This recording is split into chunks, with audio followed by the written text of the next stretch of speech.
Hello बच्चों, let's read the question first. Read the following statements. First, interaction between hormones and certain environmental factors regulate the reproductive processes and the associated behavioral expression of organisms.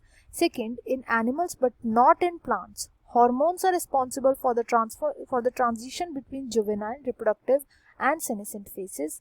Third, after attainment of maturity, all sexually reproducing organisms exhibit events and processes that have remarkable fundamental similarity, though the structure associated with sexual reproduction are indeed very different.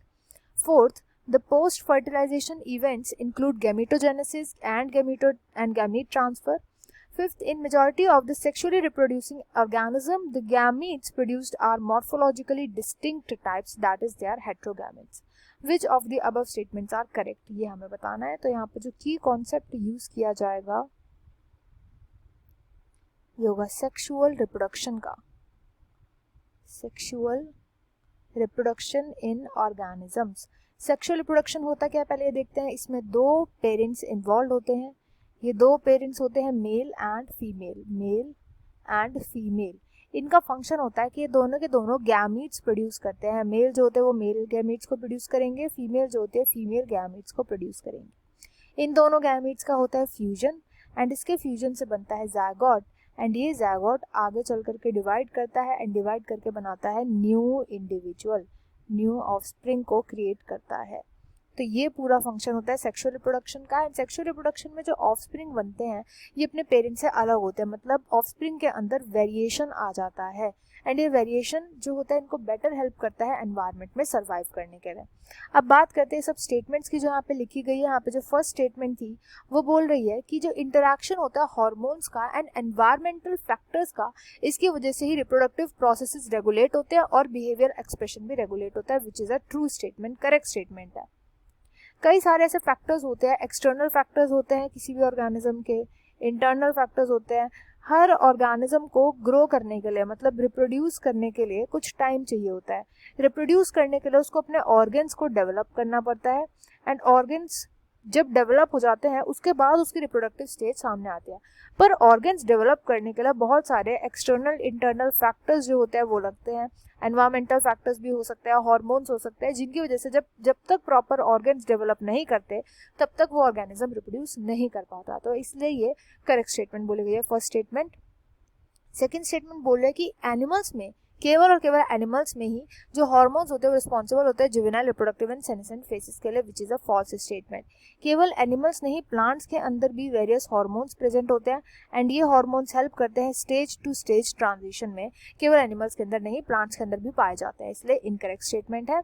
Third statement बोल रहा है कि attainment of maturity के लिए जितने भी sexually reproducing organism होते हैं उनके अंदर जो इवेंट्स होते हैं, प्रोसेसेस होते हैं, वो सब सेम होते हैं. तो yes, it is a true statement. जो सेक्सुअल रिप्रोडक्शन होता है इसके लिए होता क्या है, सबसे पहला प्रोसेस होता है pre fertilization event. Pre fertilization event में हमें क्या देखने को मिलता है? प्री फर्टिलाइजेशन में गैमीट्स का फॉर्मेशन होता है, गैमीट्स बनाए जाते हैं.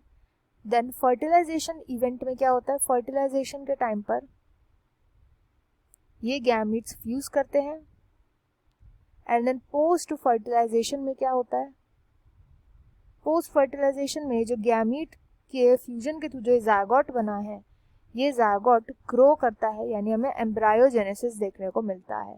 एंड यही सेम प्रोसेस देखने को मिलता है सभी उन ऑर्गेनिजम्स में जो कि रिप्रोड्यूस करते हैं with the help of sexual reproduction.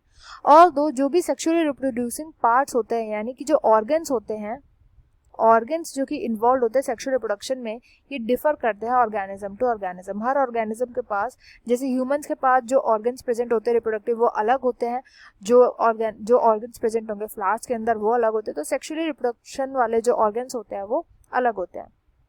Next आता है first statement, that is post fertilization event में गैमेटोजेनेसिस होता है. तो ये यहीं पर इनकरेक्ट हो गया, फॉल्स स्टेटमेंट है. गैमेटोजेनेसिस जो देखने को मिलता है होता है प्री फर्टिलाइजेशन इवेंट. फर्टिलाइजेशन से पहले गैमीट का फॉर्मेशन होता है एंड देन गैमीट को ट्रांसफर किया जाता है, इसलिए इनकरेक्ट स्टेटमेंट है. लास्ट स्टेटमेंट बोल रहा है कि majority of sexually reproducing organism के अंदर जो टाइप ऑफ गैमीट्स होते हैं वो हेट्रोगैमीट्स होते हैं, विच इज़ अ ट्रू स्टेटमेंट.